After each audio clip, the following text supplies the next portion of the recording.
Bonjour Julia et bienvenue. Merci. Merci d'avoir accepté notre invitation à participer à ce deuxième épisode de Futur Désirable. On vous rappelle que le premier avec Simon Paré-Poupard est disponible sur YouTube.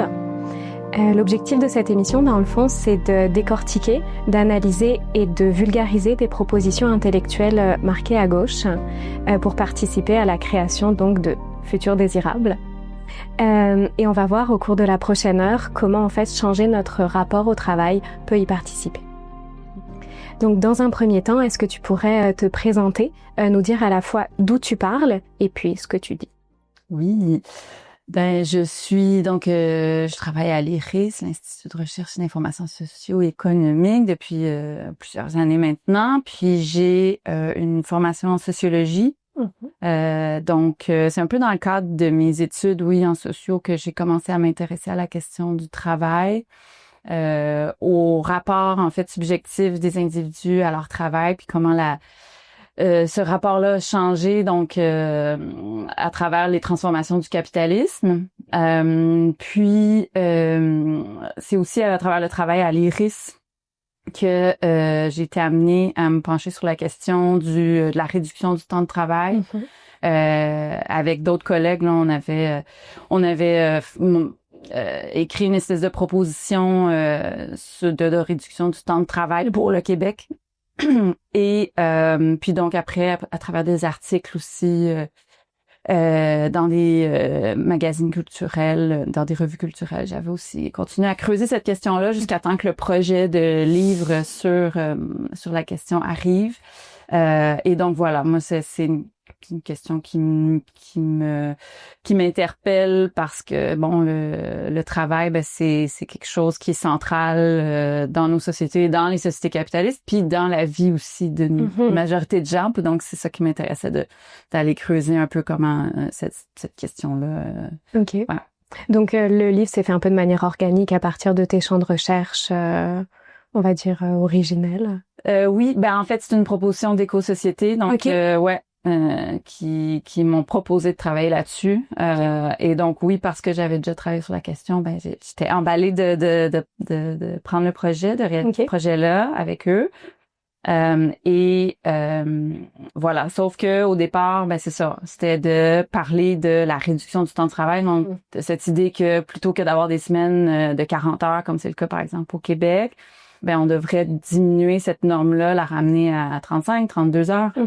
Mais rapidement, dans le travail d'écriture, c'est ça, moi, je voyais que c'était, c'est une proposition qui est intéressante, mais que c'est pas non plus une solution magique pour transformer le travail. Puis c'est pour ça que j'ai proposé une réflexion un peu plus vaste sur l'organisation du travail là, dans la société capitaliste, puis ça a donné lieu à ce livre-là qui dit que travailler moins ne suffit pas, donc qui résume un peu le propos du livre. Effectivement. Ouais. Le titre dévoile un peu la punch, mais... Et pour en revenir à Éco-Société, donc la maison d'édition, c'est une maison d'édition quand même très engagée et qui publie beaucoup d'universitaires. À ton avis, comment est-ce qu'on pourrait faire en sorte de démystifier un petit peu ce type de maison d'édition, ce type de publication, pour que le lectorat se sente peut-être plus légitime d'aller vers ces ouvrages? Déjà, je pense que la forme de l'essai, ce que publie beaucoup Éco-Société, pas que, mais c'est une forme qui se veut plus, en fait, pas nécessairement plus accessible parce qu'il y a des essais qui sont très opaques, mais l'idée c'est quand même de présenter une question, un enjeu, et donc de mettre des idées dans l'espace public, sous la forme d'un livre.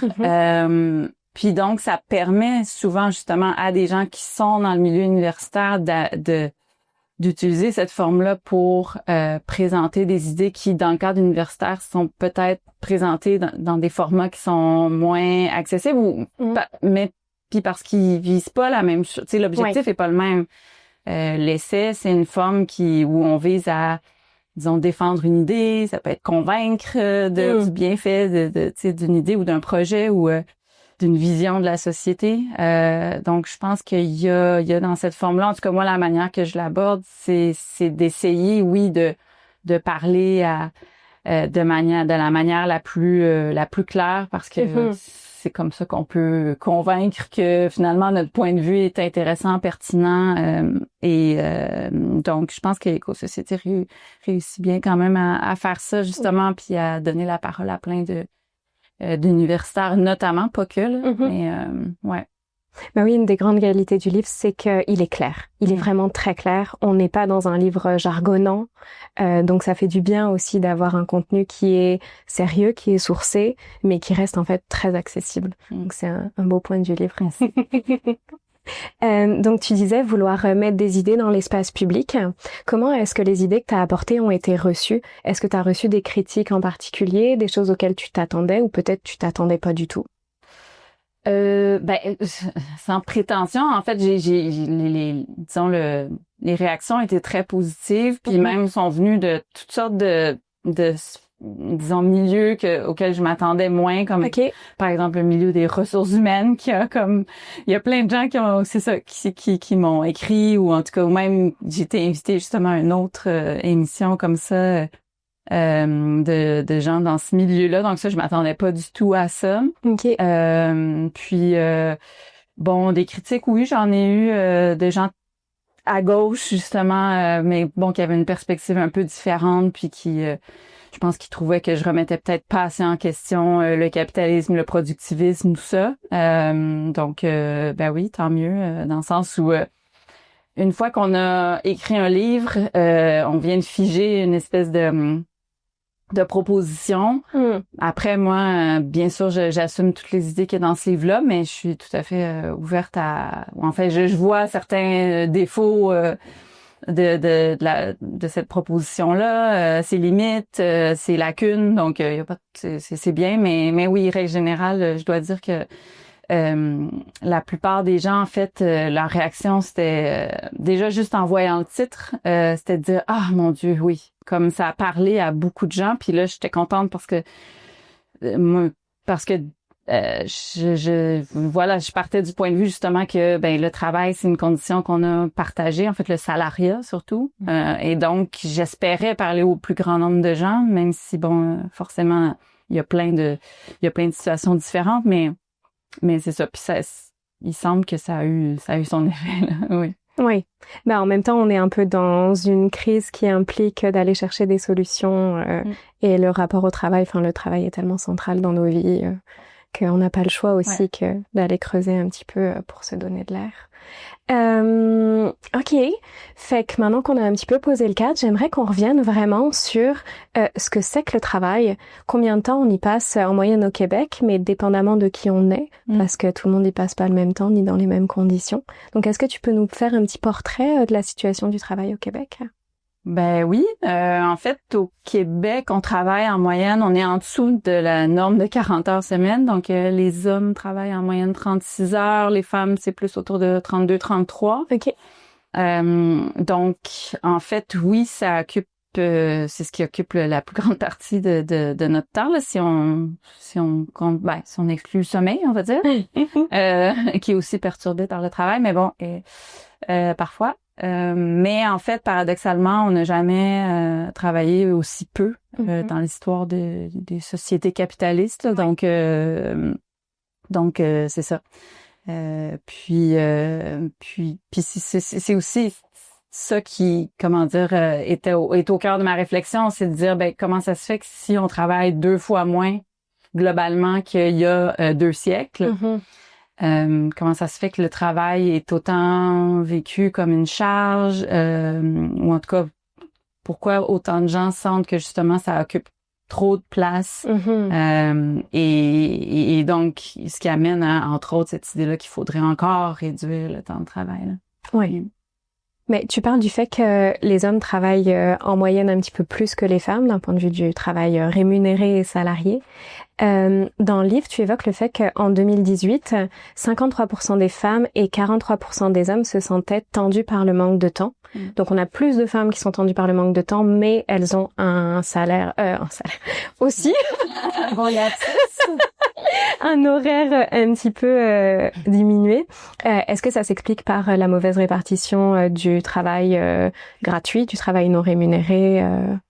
ou il y aurait des autres pistes? Ben, c'est sans doute la raison principale. Puis c'est aussi, tu sais, au Québec, il faut le dire, on a quand même une meilleure répartition des tâches domestiques qu'ailleurs dans le monde. Ça reste encore inégal, mais les femmes en font un peu plus. Puis les femmes ont surtout une charge mentale qui est plus grande que les hommes. Donc, les tâches domestiques sont pas réparties non plus, de type de tâches ne sont pas réparties de la même manière. Donc oui, ça peut expliquer ce sentiment-là de manque de temps que les femmes ressentent d'abord. Ouais, qui est plus marqué. 10%, c'est quand même une belle différence. Très bien.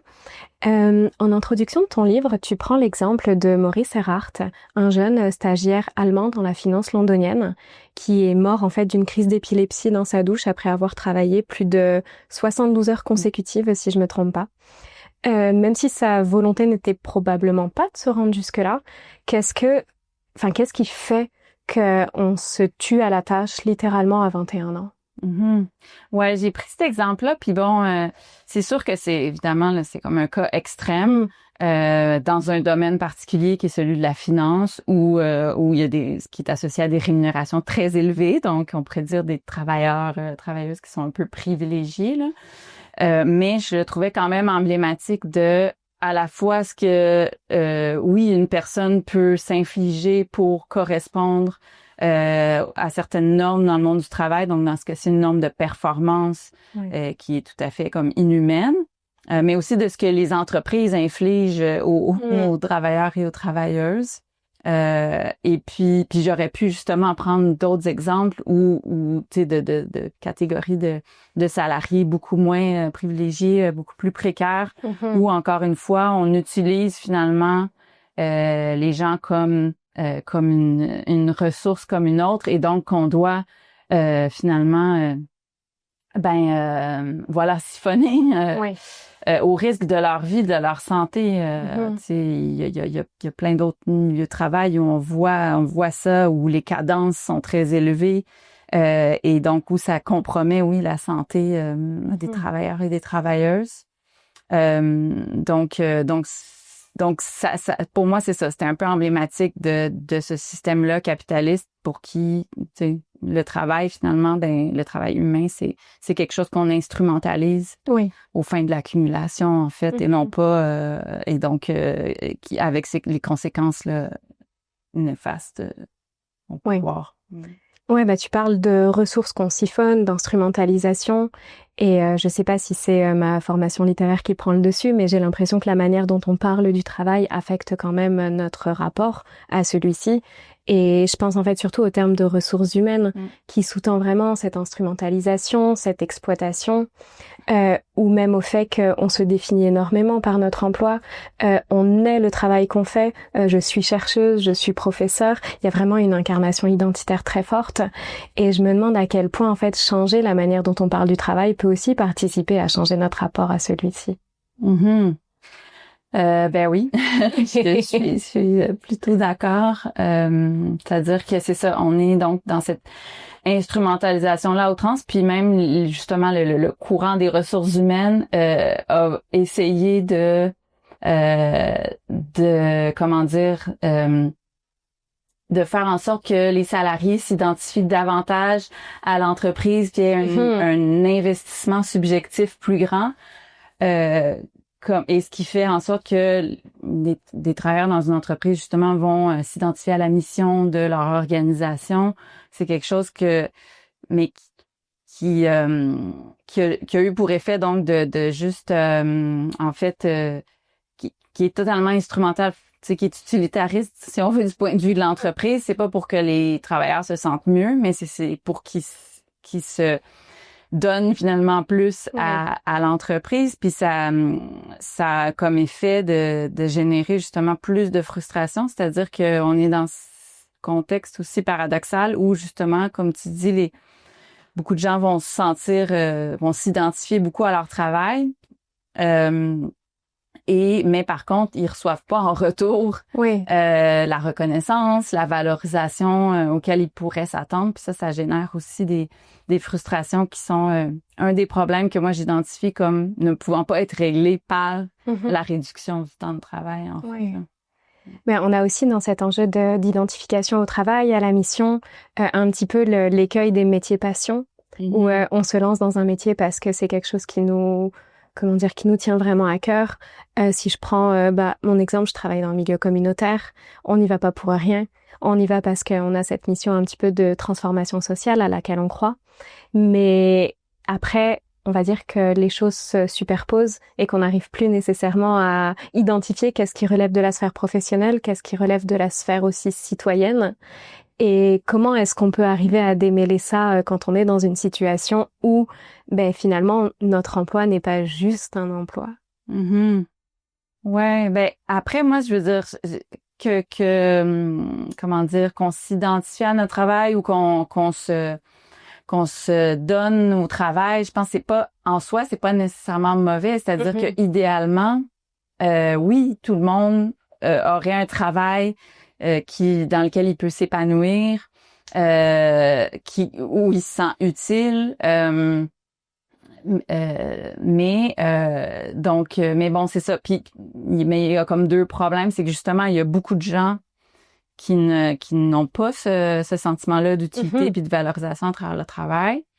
Puis il y en a qui l'ont, mais malgré ça, on est dans un contexte où les exigences de performance, notamment, sont très grandes, pèsent très fort, et donc viennent comme polluer, si on veut, ou en tout cas l'expérience de travail, rendre le travail comme font du travail une charge plutôt que quelque chose d'épanouissant. Oui. Puis tu sais, je pense notamment à des métiers comme dans le secteur d'éducation ou de la santé, tout ce qui est le soin des autres, c'est des métiers qui sont essentiels, où on peut totalement se sentir utile parce que ce qu'on fait justement l'est au plus haut point, mais à cause des exigences des organisations, là, il y a beaucoup de gens qui finalement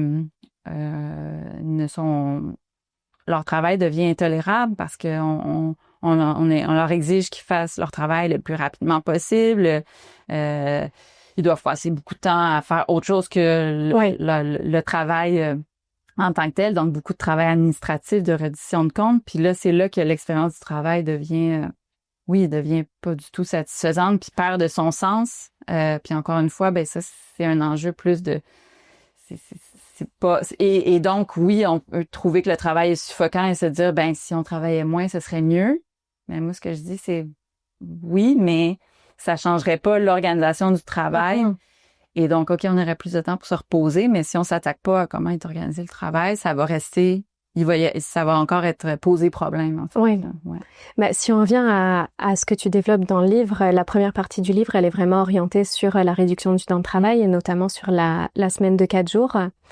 Tu mentionnes le rapport de 3 chercheurs et chercheuses, donc Anna Coote, Aidan Harper et Alfie Sterling, qui ont publié un essai, en fait, sur les bienfaits de la semaine de 4 jours. Il y a plusieurs points qui s'imaginent assez facilement.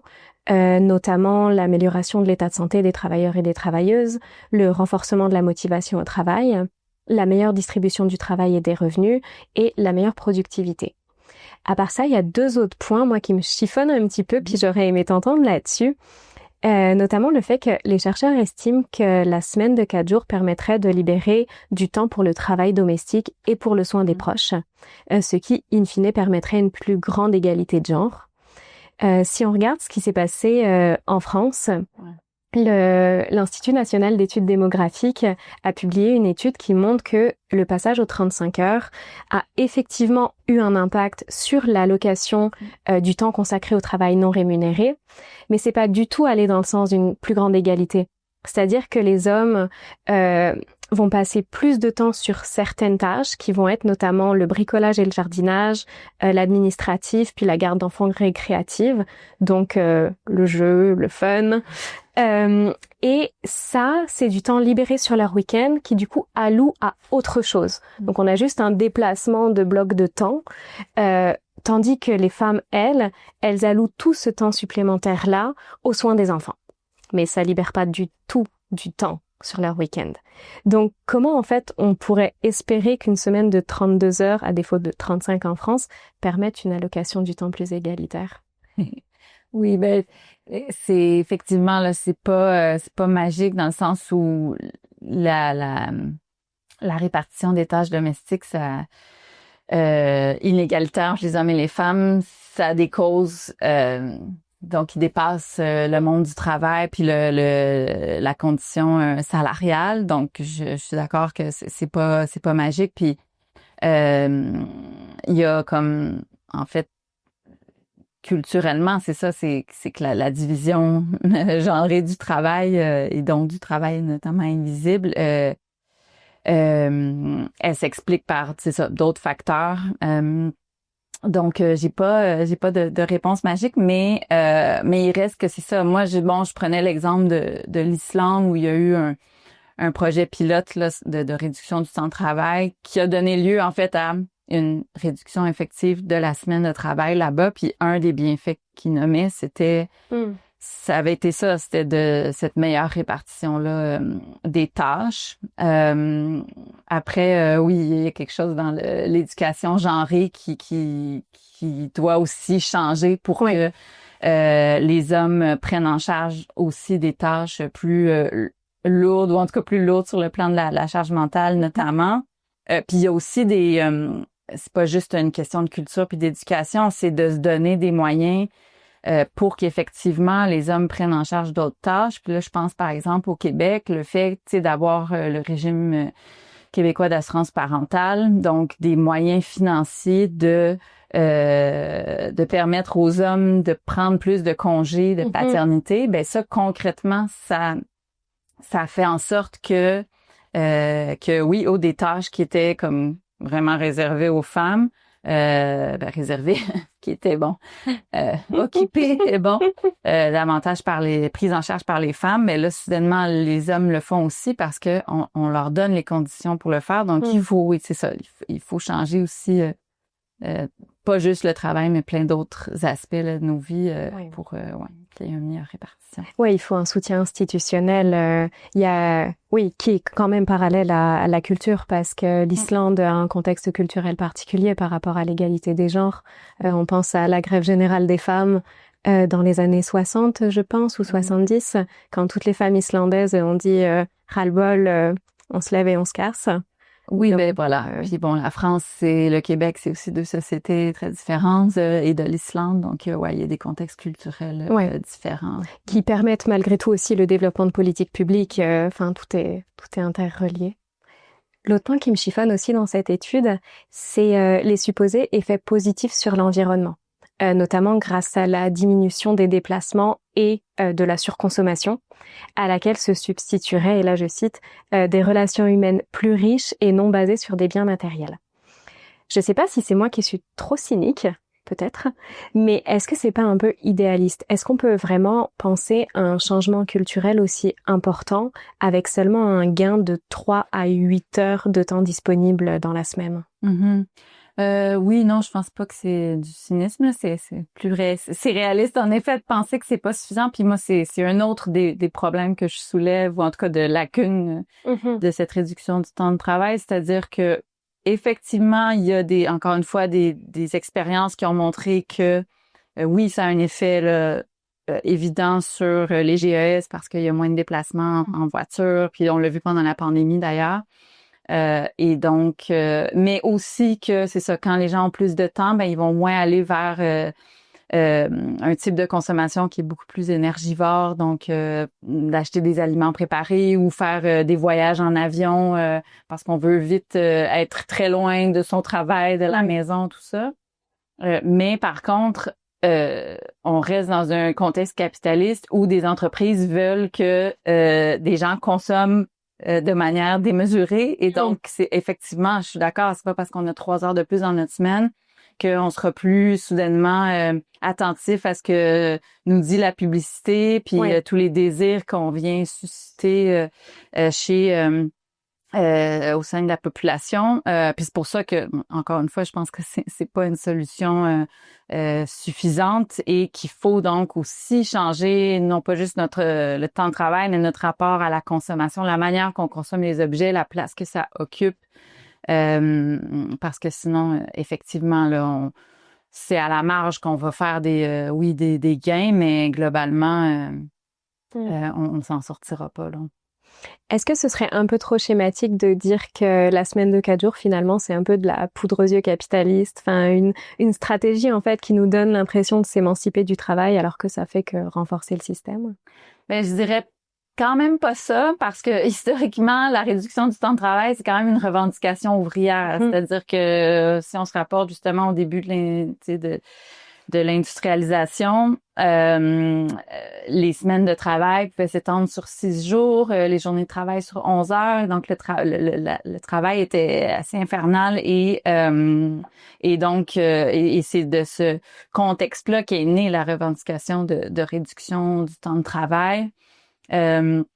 Et c'est aussi, il y a toujours eu de la résistance justement patronale face à cette revendication-là.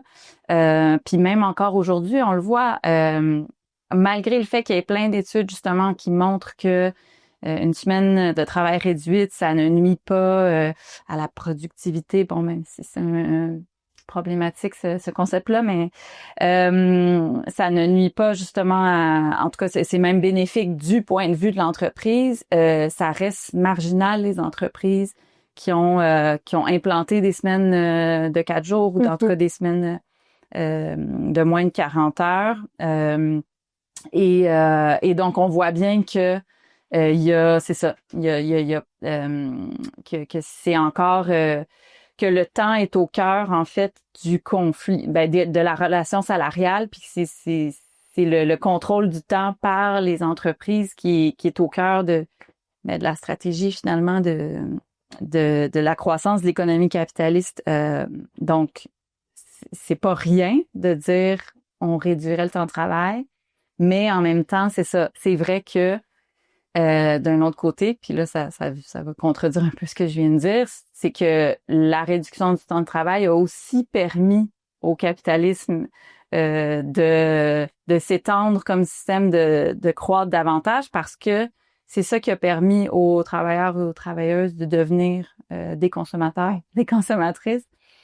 C'est parce qu'on a libéré du temps, parce qu'il y a pu avoir, que les loisirs se sont démocratisés. Et donc non, c'est ça. Donc, on revient toujours au titre. Ça ne suffit pas parce que effectivement, on pourrait réduire encore la semaine de travail, la ramener à 32 heures. Puis on aurait encore un système où la plupart des entreprises, leur objectif, c'est pas de répondre à des besoins, mais c'est de faire croître leurs profits. Et donc, ouais, voilà. Mais tu as parlé de contrôle du temps par les entreprises et ça me fait penser à un point du livre qui m'a vraiment frappée. C'est à la fin du 3e chapitre, tu évoques le fait que l'utilisation des technologies numériques sur notre temps libre, donc scroller inlassablement sur les réseaux sociaux par exemple, c'est une forme de travail qui sert en fait là je te cite, les visées lucratives d'entreprises privées. Est-ce que tu peux nous en dire un peu plus à ce sujet et aussi comment est-ce qu'on pourrait faire pour ne pas se sentir coupable sur notre temps libre d'alimenter involontairement en fait un système économique? Ouais, en général, se sentir coupable, je le recommande pas. Non, souvent. Bon, c'est ça. Oui, donc sur les technologies, en fait, puis bon, moi j'évoque cette question-là parce que ça prend énormément de place, puis qu'il y a beaucoup derrière l'utilisation de la technologie, il y a comme des promesses justement tout le temps de réduction du temps de travail, voire d'inutilité du travail humain, comme si on allait être complètement remplacé par des robots, puis que on allait pouvoir être en vacances toute l'année. Et en fait ça fait presque 100 ans qu'on nous promet ça, mais c'est jamais ce qui advient. Parce que en fait puis là, donc d'une part parce que en fait les robots ou les machines c'est pas nouveau là, on les utilise depuis longtemps, mais à chaque fois elles viennent pas remplacer le travail, elles viennent s'immiscer si on veut dans le processus de production ou dans le processus de travail. Donc les humains utilisent les machines pour travailler, mais c'est rare que ça remplace complètement des emplois, quoique là, je veux dire, oui, il y a des guichets automatiques qui ont remplacé des caissières dans des banques, ça oui, mais les études montrent que plus souvent, ça remplace des tâches ou des portions des parties d'emploi. Puis c'est le cas aussi avec l'intelligence artificielle qui est comme la plus récente, si on veut, technologie qui vient bouleverser le monde du travail. Ça va peut-être éliminer certains emplois, mais globalement, ça va surtout changer la manière dont on travaille. Puis à chaque fois, c'est que ça impose à l'être humain de s'adapter à la machine. Et donc, plus souvent qu'autrement, ça vient finalement obliger le salarié à adopter le rythme de la machine. Et donc, c'est le contraire, en fait, d'une libération, d'une émancipation. L'autre chose, c'est que, bon, par rapport aux réseaux sociaux, ça, c'est, je l'aborde dans le livre parce que, en lien avec la question des temps libres, c'est-à-dire que, effectivement, donc, je l'ai dit, on n'a jamais eu autant de loisirs, on n'a jamais aussi peu travaillé. Mais par contre, ce temps libre-là, il est comme pollué à la fois par le fait que, par justement l'univers de l'entreprise qui, bon, nous vend toutes sortes de bébelles, donc on utilise ce temps-là pour consommer. Et maintenant, il y a toute ce qu'on appelle l'économie de l'attention. Donc, on est sur les réseaux sociaux à scroller, comme tu dis. Puis en fait, derrière ça, il y a des entreprises du numérique, bon, les GAFAM, pour les nommer, qui récoltent des données sur qu'est-ce qu'on regarde, à quelle vidéo on s'arrête, qu'est-ce qui nous fait cliquer sur j'aime. Et donc qui s'en sert pour mieux nous vendre après toutes sortes de patentes. Puis bon, donc finalement, même nos temps libres, ils sont captés, si on veut, par des entreprises qui, encore une fois, sont là juste pour faire du profit. Donc c'est là que oui, on a des temps libres, mais à quoi ils servent. Donc là, il y a comme, c'est ça, il y a toute une réflexion à avoir sur comment justement on réussit à se libérer un peu de cette emprise-là, là, oui.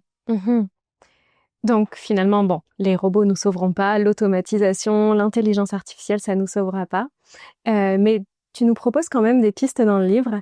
Tu proposes d'élaborer un modèle en fait post-capitaliste à partir de la question du travail, notamment en redéfinissant ses finalités et en revoyant sa répartition et celle de ses fruits.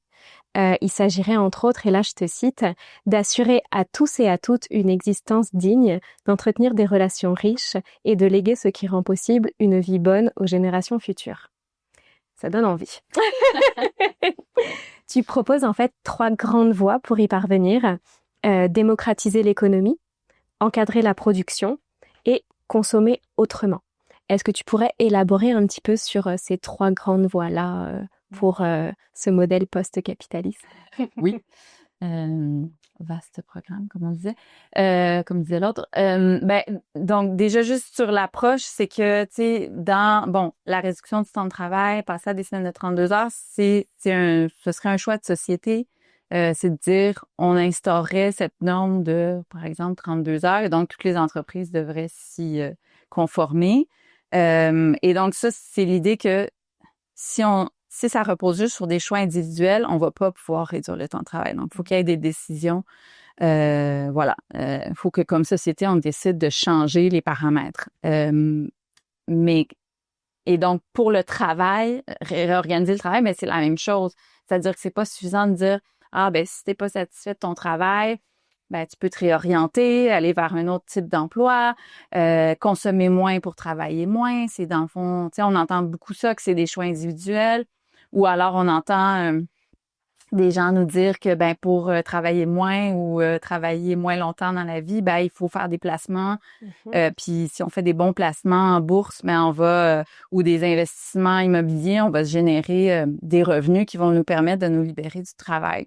Puis ça, c'est des stratégies individuelles qui, sont problématiques pour plein de raisons. Mais donc, je rentre pas là-dedans, mais donc c'est pour ça que moi, je voulais réfléchir, comment est-ce qu'on pourrait justement, comme société, organiser le travail autrement pour que individuellement, on trouve ça plus satisfaisant. Et donc, l'idée, c'est de dire, c'est pas juste le temps de travail, mais c'est comment on articule le travail, donc et la question aussi de qui décide de l'organisation du travail. Donc ça, c'est l'idée de démocratiser.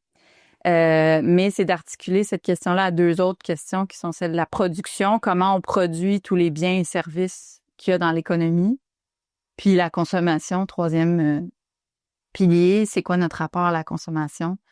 Et donc voilà, fait que j'arrive avec cette espèce de proposition-là, démocratiser le travail parce que si on veut justement remettre les entreprises au service en fait, faire en sorte que les entreprises répondent à des besoins essentiels notamment, eh ben il faudrait que ces entreprises-là soient en fait dirigées par les personnes qui travaillent dans les entreprises, mais aussi en consultation avec la communauté. Mm-hmm. Donc, le pôle de la démocratie est important pour moi. On peut pas s'attendre à ce que Nike ou Walmart décident de soudainement faire des souliers qui vont être durables ou vendre seulement des objets qui sont utiles. Et donc, il faut d'abord redonner le pouvoir aux travailleurs et travailleuses. Puis là, je passe rapidement sur ces trois points-là, mais ensuite, c'est ça, la production. Ben, même chose, c'est que si on veut une économie qui est viable sur le plan environnemental, ben, puis des conditions de travail aussi qui sont dignes, ben, il faut se donner des normes en conséquence. Donc là, c'est la question de la production, tu sais, quelles ressources on utilise, dans quelle quantité, comment on fait pour pas finalement épuiser justement les ressources de la planète, puis quelles conditions de travail on se donne pour que les emplois soient dignes. Puis donc là, ça peut toucher à justement la durée du temps de travail. Puis le troisième pôle, c'est la question de la consommation parce que voilà, tu sais, notre économie produit des objets qu'on consomme en masse et qu'on jette en fait.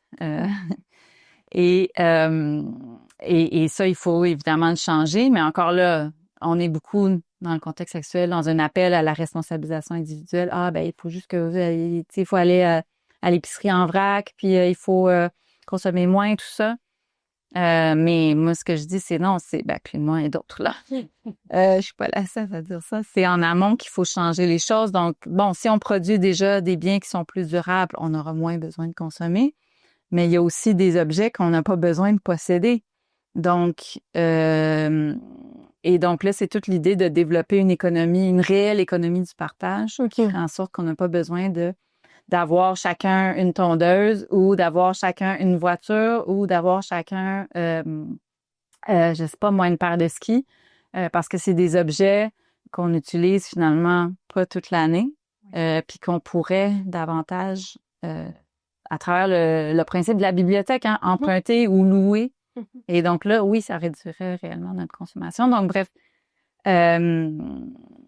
il faut intervenir dans ces trois sphères-là, celle du pouvoir, celle de la production, celle de la consommation, pour réellement changer notre rapport au travail. Et voilà. Et le résultat de tout ça, puis là, ça, c'est comme le punch du livre, c'est que, ou enfin, je le mentionne rapidement, mais c'est que peut-être qu'on travaillerait pas moins si on réorganisait la société de cette manière-là, l'économie.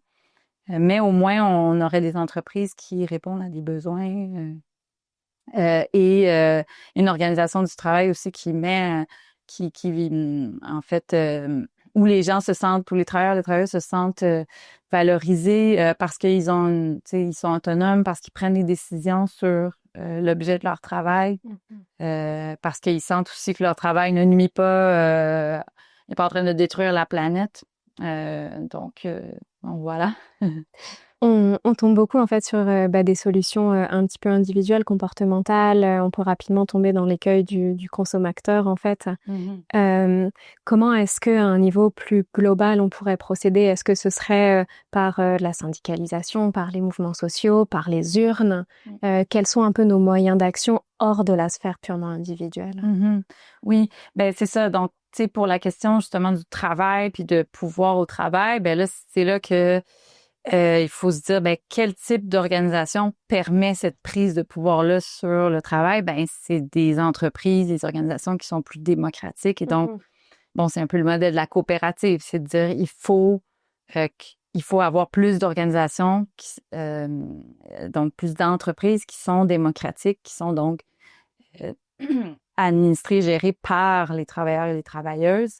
Mais ça peut être aussi au niveau de créer des instances, des institutions où les citoyens et les citoyennes, par exemple, auraient leur mot à dire sur l'économie, sur le type d'entreprise qu'on met sur pied, sur le type de projet qu'on développe.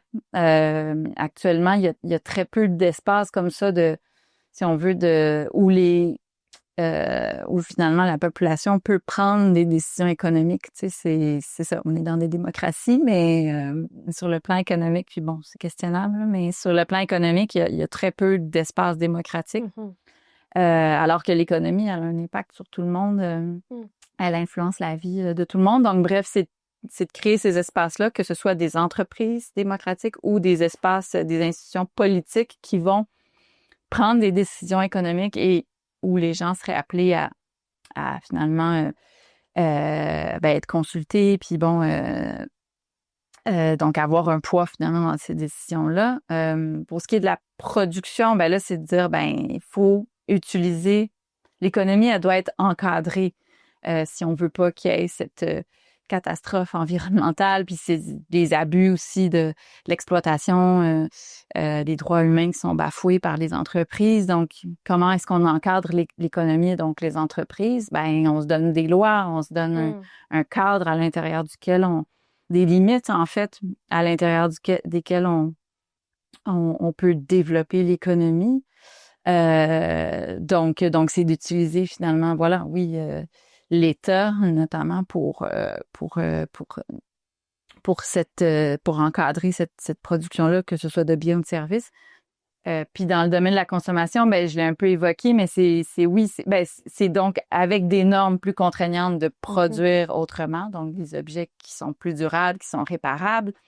C'est éventuellement de remettre en question toute l'industrie de la publicité, hein, si on veut, parce que là, on a une économie qui est plus tournée vers la réponse à des besoins, mais qui est plus tournée vers susciter des désirs. Oui. Donc ça, oui, il faudrait le remettre en question. Puis développer des institutions ou des organisations, je sais pas trop, qui permettraient donc à cette économie du partage de grandir. Puis je dirais que tout ça, ça pose aussi la question, ou enfin, ça amène l'idée peut-être encore plus radicale de dire, peut-être que le problème aussi, c'est le profit dans l'équation. C'est-à-dire que, on associe économie et capitalisme, alors que c'est deux choses différentes. Le capitalisme, c'est un type d'économie où le profit est au centre, si on veut, de ce pourquoi les entreprises existent. Peut-être que il faut aussi, en fait, laisser ce critère-là de côté puis dire, les entreprises, leur but, ça devrait pas être de faire du profit, ça devrait être de répondre à des besoins. Donc, produire des aliments sains, fournir des logements qui sont adéquats et abordables. Et là, peut-être que oui, le travail redeviendrait quelque chose, une activité humaine qui est intéressante parce que puis c'est là que parce que le travail, on va toujours avoir besoin de travail, donc de transformer notre environnement pour répondre à nos besoins, ça c'est essentiel, mais comment on le fait puis à quelle fin, ça pourrait être différent, puis ça a déjà été différent. Oui. Mais cette adéquation, en fait, entre nos besoins et puis ce que l'économie propose, est-ce que dans le fond, c'est ça que tu appelles l'économie de la plénitude? Oui, ça, c'est un concept qu'une sociologue américaine, Juliet Schor, met de l'avant puis que, je présente un peu dans le livre pour dire que si, justement, l'économie était organisée autrement à d'autres fins, on atteindrait une certaine plénitude. Bon, ça a l'air un peu ésotérique, mais c'est qu'on a souvent l'impression que en fait, de consommer moins, on l'associe à une forme de privation, de pauvreté à la limite. Hein? On est dans une société où on valorise l'abondance, le luxe, tout ça.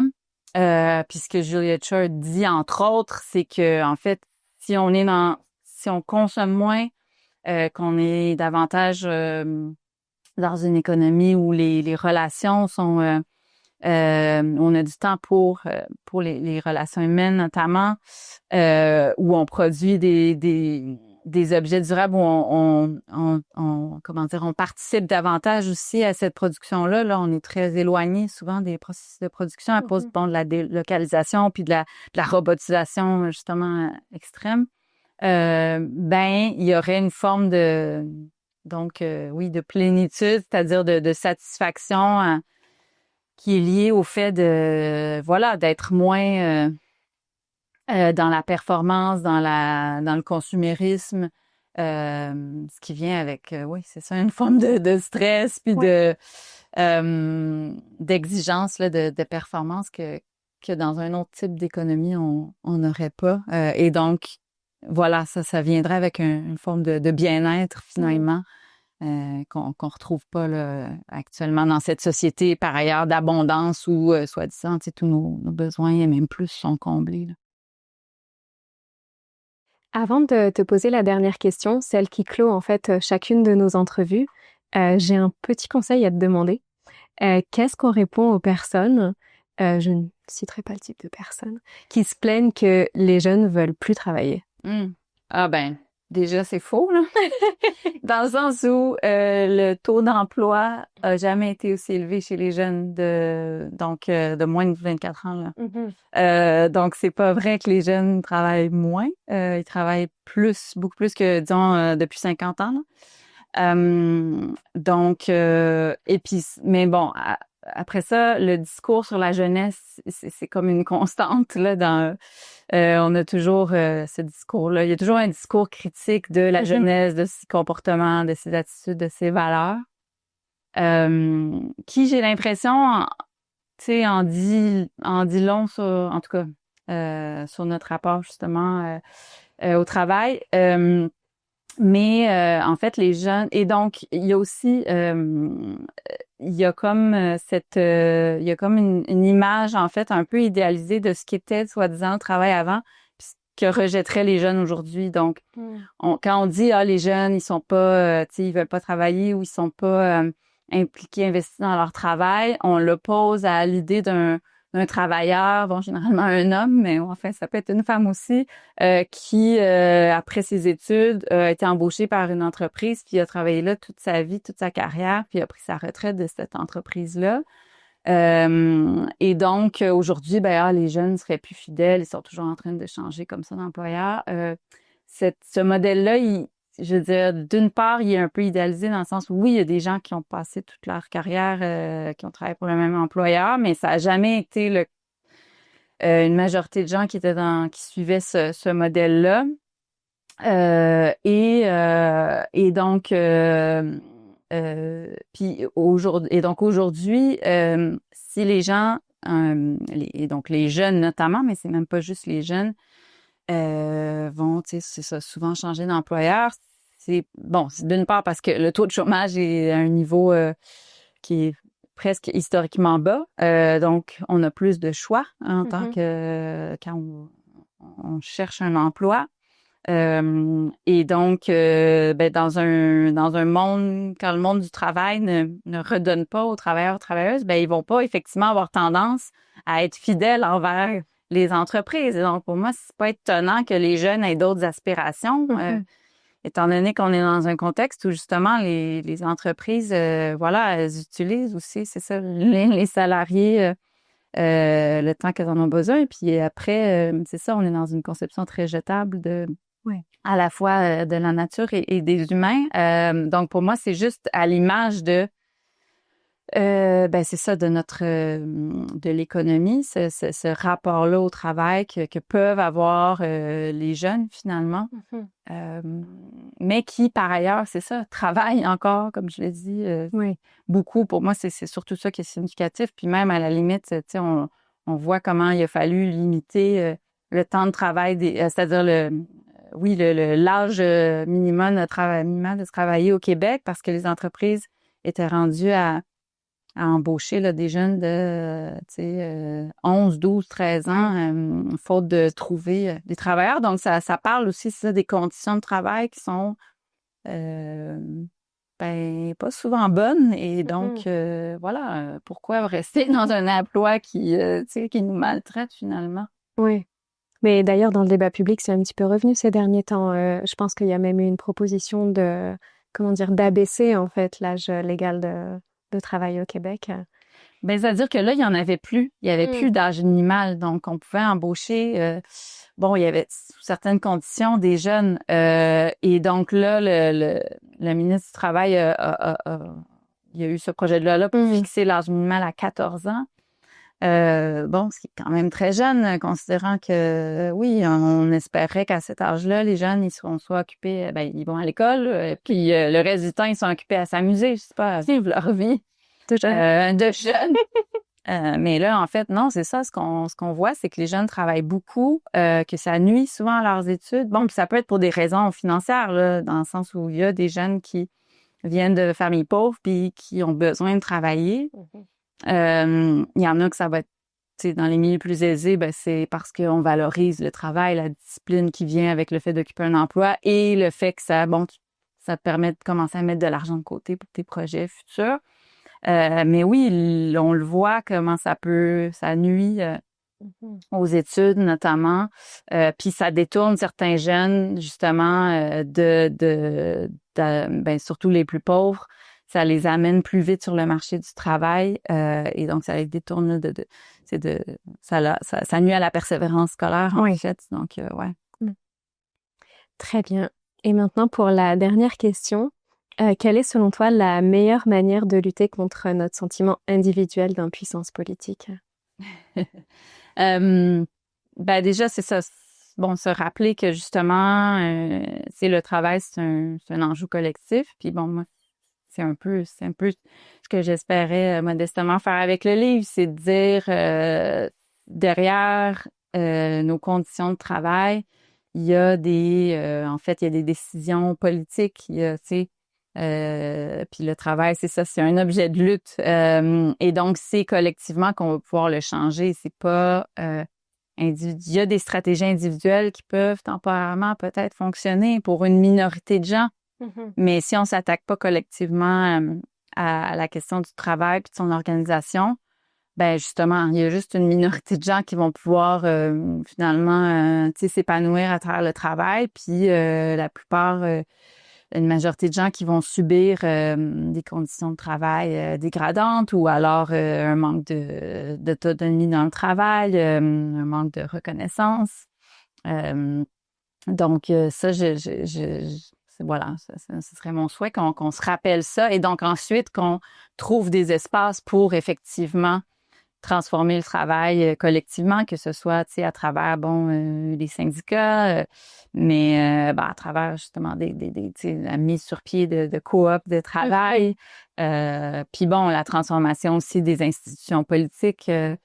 Parce que souvent, c'est ça, on a aussi un État dont l'objectif, c'est aussi d'accompagner les entreprises dans leur croissance. Puis il faut aussi qu'il y ait un changement à ce niveau-là pour que on pense autrement le développement de l'économie. Donc voilà, ouais, les stratégies individuelles, malheureusement, historiquement, c'est ça, elles fonctionnent pas. Surtout pas pour les grands changements de société, dont la réduction du temps de travail, ça a passé par des luttes puis par de l'organisation collective. Oui, donc redonner du sens et de la place au collectif.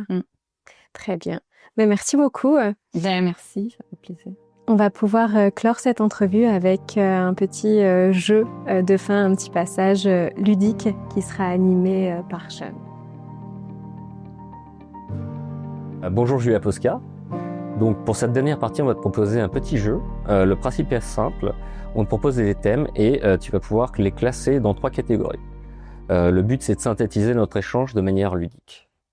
Donc la première catégorie, nécessaire, donc quelque chose qui est indispensable à une société plus juste et à des exigences plus dignes, pour des futurs désirables. Deuxième catégorie, nécessaire mais ne suffit pas. Quelque chose d'essentiel, mais on ne peut pas s'en contenter pour obtenir ces futurs désirables. Et la dernière catégorie, nécessaire et ne suffit pas, c'est clairement inutile ou non souhaitable, et poursuivre nous priverait de tout futur désirable. Donc le premier thème, le télétravail pour favoriser la conciliation travail-famille.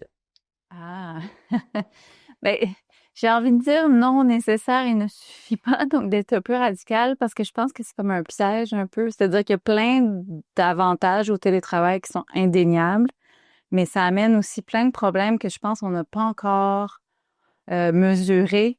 Et donc, c'est comme une fausse solution pour moi. C'est-à-dire que c'est ça, ça facilite un peu le travail dans un contexte capitaliste où le travail est vécu comme une charge mais ça amène, c'est ça amène des problèmes, notamment parce que c'est davantage les femmes qui le font, puis donc qui vont encore une fois assumer plus de tâches domestiques parce que c'est plus facile pour elles parce qu'elles sont à la maison. Ça isole les travailleurs et les travailleuses, donc c'est plus difficile de pouvoir s'organiser quand on est chacun chez soi. Tu sais, il y a un enjeu d'ergonomie au travail, qui paie pour l'espace de travail de la personne qui travaille à la maison pour qu'il soit, tu sais, ergonomique. Donc bref, pour moi, c'est comme un peu une fausse solution, même si évidemment il y a des avantages quand même. Donc c'est pour ça que non nécessaire, il ne suffit pas. Parfait. Donc le deuxième thème, le recours à l'intelligence artificielle pour réduire le temps de travail. Ah oui, ben là, clairement, c'est la troisième catégorie parce que bon, voilà, il y a plusieurs études qui ont montré que les changements technologiques, c'est ça. Ça élimine une minorité d'emplois, donc ça remplace une minorité de très peu de travailleurs et de travailleuses. Ça vient plutôt modifier le travail ou alors créer des nouveaux emplois à la limite. Et ça a davantage comme effet subordonner encore davantage les salariés au rythme des machines et dans ce cas-là, donc au rythme de cette soi-disant intelligence artificielle-là. Donc, clairement, c'est pas une solution. Ça fait, depuis une quarantaine d'années, le temps de travail, il stagne dans les pays occidentaux, alors que c'est une période, justement, de développement technologique, d'utilisation de l'informatique, tout ça. Donc, je pense que là encore, c'est une fausse solution. Okay. La semaine de 28 heures. Ben oui, nécessaire, mais ne suffit pas. C'est-à-dire, je pense qu'effectivement, on pourrait se donner cette norme-là d'une semaine réduite. Puis ça probablement que beaucoup de gens verraient des bénéfices. Et puis là, faut peut-être le spécifier. C'est tard dans l'épisode pour le dire, mais quand on parle de réduction du temps de travail, c'est avec un salaire qui est égal, qui est maintenu, parce que sinon, il y a juste une minorité de gens qui pourraient travailler moins, là. Donc, c'est une mesure qui serait intéressante, mais qui est pas suffisante pour transformer l'économie. Parfait. Donc, supprimer les jobs à la con ou bougie jobs. Oui, nécessaire, forcément. Là. Bon, on peut pas être pour des jobs à la con. Mais encore là, il y a peut-être le problème avec cette idée-là qui est, c'est David Graeber, l'anthropologue, qui a développé ce concept-là, c'est qu'on a l'impression qu'il y a des emplois comme ça qui sont inutiles, puis on les élimine, puis on serait dans une économie déjà plus où tous les emplois seraient satisfaisants. Le problème, ce que ça cache peut-être, c'est qu'il y a beaucoup d'emplois qui sont utiles, mais qui sont contaminés par toutes sortes de processus, d'exigences, d'impératifs qui rendent une partie de ces emplois-là, en fait, inutiles ou qui vont correspondre à la définition que Graeber donnait des emplois à la con. Et donc, on peut pas juste les éliminer. Il faut aussi questionner toutes les logiques qui traversent les emplois, même les plus utiles. Si on veut vraiment rendre tous les emplois plus satisfaisants. Je suis bien d'accord. Notamment le monde de la recherche. Ah, oui, exact. Voilà. Alors, donc le prochain thème, le salaire au travail ménager. Ben ça, c'est une question sur laquelle je me suis pas penchée, donc je peux pas dire que j'ai une opinion tranchée sur la question. Puis je pense que ça a déchiré un peu les féministes cet enjeu-là parce que ça a une manière de reconnaître le travail qui est réalisé dans l'espace domestique. Puis donc il y a eu, oui, historiquement, ce type de revendication-là. En même temps, est-ce que c'est ça? Tu sais, ça pose le problème de venir finalement peut-être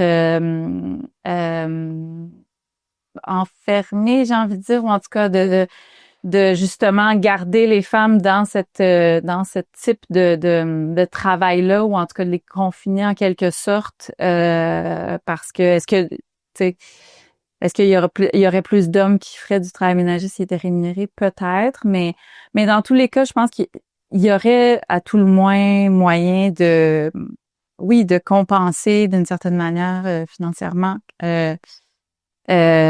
pour le travail ménager. Mais bon, c'est ça. Je peux pas prétendre que... Bref, j'ai pas répondu à laquelle catégorie. Je laisse en suspens parce que j'ai pas... ouais. Non, mais je comprends. Alors, je pense qu'avec celle-là, ce sera peut-être plus simple. Donc, si le salaire au travail ménager ne te plaît pas, ou en tout cas, t'es pas certaine de comment la classer, comment tu classerais le salaire à vie? Ouais, puis ça c'est une autre question qui fait débat. Puis moi dans le livre, tu vois, je me suis pas penchée sur la question j'ai pas abordé la question de la rémunération. Comment on paierait les gens dans une économie qui serait pas capitaliste, par exemple, ce qui est une question en soi, puis qui demande réflexion et débat.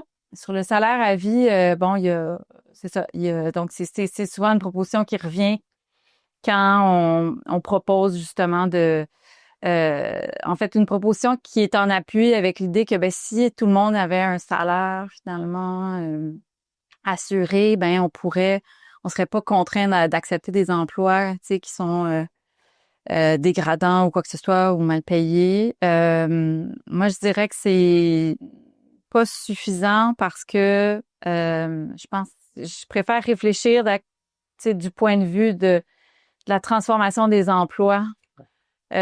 Plutôt que pour les rendre justement, pour changer la manière à quel objectif ils répondent, plutôt que de réfléchir à simplement la question de la rémunération. Donc ouais, de mon point de vue, c'est peut-être nécessaire, mais pas suffisant. Parce que ça peut encore être c'est à voir. Est-ce que ça nous permet vraiment de nous sortir d'une logique capitaliste? Peut-être. Je suis pas certaine. Ouais. Moi, je comprends. Après, je pense que aussi derrière le salaire à vie, il y a différentes versions, différentes personnes qui ont parlé de ça, et puis avec différentes idées par derrière.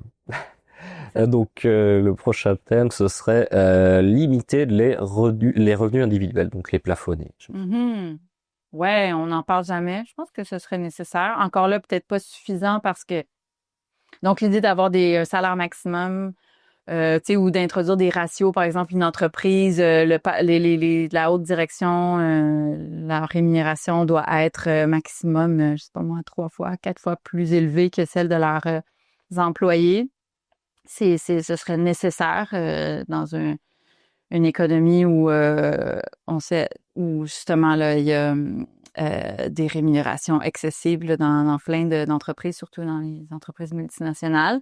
Mais si on vient plafonner, c'est qu'on n'a pas agi en amont pour finalement limiter cette croissance effrénée aussi des profits, puis l'accumulation qui permet donc des salaires qui sont excessifs. Donc, ouais, nécessaire, mais pas suffisant. Ne suffit pas. Ah ouais, exact. Donc, imposer un service civique universel. J'ai jamais réfléchi à cette question-là. Je la trouve pas inintéressante. J'imagine que ça dépend, ce qu'on en fait, à quoi c'est. Ouais. Mais bon, c'est ça. On connaît les pays où il y a encore un service militaire obligatoire, ce qui est problématique. Est-ce qu'on devrait pas justement dire oui. On oblige, on demande à tout le monde une espèce d'effort de faire du bénévolat ou je ne sais trop. C'est sans doute une manière ça pourrait être une manière de mettre en contact des gens avec des réalités qu'ils connaissent pas, d'encourager la solidarité, je ne sais trop. Donc, ça, à première vue, ça semble intéressant, mais il y a peut-être des angles morts que je vois pas. Donc, j'ose pas trop me prononcer sur celle-là. Ok. Donc, le prochain thème, la centralisation de la gestion organisationnelle. Donc, par exemple, la Santé Québec, qui n'est plus qu'une grosse organisation, alors que le fonctionnement était auparavant local et par quartier. Ah oui, ben là, non. Clairement, non nécessaire, il ne suffit pas. Ou Oui. nuit, plutôt. On pourrait dire carrément Oui. nuit. Parce que oui, puis l'exemple de Santé Québec, c'est ça, c'est une autre de ces réformes qui vient encore centraliser le pouvoir et justement, c'est l'inverse de qui devrait être ce vers quoi on devrait tendre, c'est-à-dire des organisations qui sont beaucoup plus décentralisées, proches donc des communautés qu'elles desservent, que ce soit pour rendre des services ou produire des biens. C'est plutôt dans cette décentralisation-là, puis donc qu'on peut espérer avoir des organisations qui sont plus démocratiques, donc où c'est vraiment les gens qui font le travail, qui prennent les décisions aussi, puis qui sont branchés, oui, sur les besoins des communautés. Donc, ouais. Donc non nécessaire et ne suffit pas. Voilà. Nuisible. Exact. Là, bon, ça fait un peu écho à ce que tu viens de dire. Donc transformer les entreprises en coopératives. Ben oui, nécessaire. Après, bon, les coopératives, oui, nécessaire parce que c'est ça. Il faut redonner du pouvoir aux travailleurs et travailleuses. Après, peut-être que l'angle mort, ou en tout cas le bémol qui est pas disons, mineur, c'est que des coopératives dans une économie capitaliste, ben ça peut aussi être des entreprises en fait, qui doivent donc, qui sont soumis aux mêmes pressions que des entreprises, disons, hiérarchiques. Donc, encore là, même la coop, c'est pas suffisant nécessairement pour transformer l'économie, mais je pense que c'est quand même réellement un modèle qu'il faudrait voir, tu sais, se répandre parce que c'est aussi quand on est dans des contextes démocratiques qu'on apprend en fait la démocratie, qu'on apprend à prendre des décisions collectives. Et donc après ça peut aussi ça a des effets, je pense, bénéfiques sur le reste de les autres sphères de la société là. Ouais. Donc le dernier thème, donc l'économie planifiée. Ouais, nécessaire aussi. Donc, l'économie planifiée, ou quand on parle de planification économique, on l'associe beaucoup au modèle soviétique, à l'URSS, donc ces espèces de plans quinquennaux, tu sais, des plans sur le développement de croissance. Puis donc, c'est ça, on l'associe à quelque chose qui a échoué, en fait. Mais il y a l'idée de planification. On oublie qu'en fait, on est encore aujourd'hui dans une économie qui est quand même à un certain niveau très planifiée, mais simplement cette prérogative-là de planification, ben, elle est monopolisée finalement par des grandes entreprises ou, tu sais, qui décident de l'utilisation des ressources naturelles, de qu'est-ce qu'on consomme. Donc l'idée, c'est oui, il faudrait planifier plus, mais planifier aussi de manière démocratique. Donc, mieux planifier pour être capable justement d'avoir une économie qui est plus soutenable d'un point de vue écologique, mais que cette planification-là, elle soit décidée, encore une fois, par la population, par ceux et celles que ça concerne. Donc, oui, je pense que surtout dans un contexte de crise climatique, on peut pas faire l'économie de cette planification-là. Voilà. Donc nécessaire, mais ne suffit pas. C'est bien ça? Non, nécessaire. Nécessaire? Ouais, ouais. Excuse-moi. Donc alors là, ce sera pas un thème, ce sera plutôt une question pour fermer donc cette partie. Donc quelle idée ou quel principe pourrait à elle seule être nécessaire et suffisante à la construction de futurs désirables? Oh, c'est tellement difficile comme question. Puis on dirait que la réponse peut juste être comme, comment dire, partielle, justement. Mais bon, si je file sur le même thème, je pense que c'est la question de la démocratie, en fait, qui a comme un peu perdu son sens dans nos sociétés parce que on l'a réduit au droit de vote, finalement. Alors que, tu sais, si je pense à la démocratie, pour moi, ce serait plus l'idée de prise en charge collective de notre destin.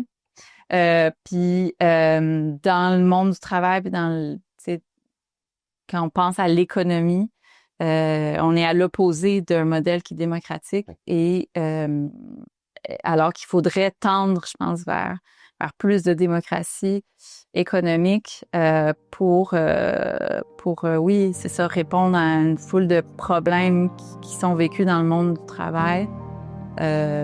Et donc, ouais, ce serait peut-être ça mon concept, disons, incontournable pour être capable de penser un futur désirable. Ah, merci. Merci, bienvenue. Et puis, on vous retrouve bientôt pour de nouvelles vidéos.